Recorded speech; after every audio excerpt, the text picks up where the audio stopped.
Welcome to Alima சமையல். வாங்க இன்றைக்கி நம்ம என்ன சமைக்கலான்னு பார்க்கலாம். இன்றைக்கி நம்ம சமைக்க போகிறது வெண்டைக்காய் புளிக்குழம்பு. அதுக்கு தேவையான பொருட்கள் 3 தக்காளி, 1/4 கிலோ வெண்டைக்காய், 100 கிராம் சின்ன வெங்காயம், 2 பச்சை மிளகாய், கொஞ்சம் கருவேப்பிலை, அரை மூடி தேங்காய். நான் சின்ன சைஸ் தேங்காய் தான் எடுத்துருக்குறேங்க. கொஞ்சம் புளி ஊற வச்சுருக்குறோங்க. தனி மிளகாய்த்தூள் 1 ஸ்பூன், குழம்பு மிளகாய்த்தூள் 2 ஸ்பூன், தேவையான அளவு கல்லுப்பு. வாங்க இப்போ எப்படி சமைக்கலான்னு பார்க்கலாம். அடுப்பில் வடைச்சட்டி வச்சுட்டு அதில் வெண்டைக்காய் போட்டுக்கலாங்க. எண்ணெயெலாம் ஊற்றக்கூடாது, சும்மா வடைச்சட்டியில் வெண்டைக்காய் போட்டு நல்லா வறுத்து எடுத்துக்கலாங்க. இப்போ அதை எடுத்து வேறு பாத்திரத்தில் வச்சுட்டு கொஞ்சம் விளக்கெண்ணையும் ஆயிலும் ஊற்றிக்கலாங்க. நீங்கள் என்ன எண்ணெய் யூஸ் பண்ணுறீங்களோ அது ஊற்றிக்கிங்க.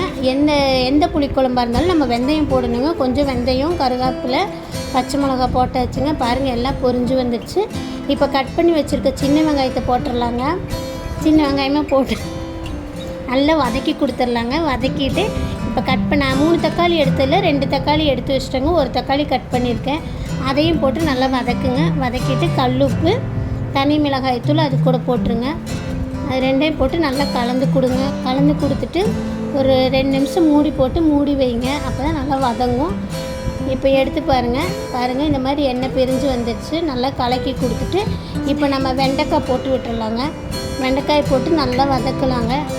எல்லாம் கலந்து கொடுங்க. வெண்டைக்காய், மிளகாத்தூள், கல்லுப்பு எல்லாம் போட்டு நல்லா வதக்கி கொடுத்து மூடி வச்சிடலாங்க. இப்போ பாருங்கள், மூடி எடுத்த பின்னாடி மறுபடியும் அந்த குழம்பு மிளகாய்த்தூள் போட்டு நல்லா கலந்து கொடுங்க. நல்லா கலந்து கொடுத்துட்டு கொஞ்சமாக தண்ணி ஊற்றிக்கலாங்க. அந்த வெண்டைக்காய் வதங்குற அளவுக்கு, இல்லைன்னா கரிஞ்சிரும்.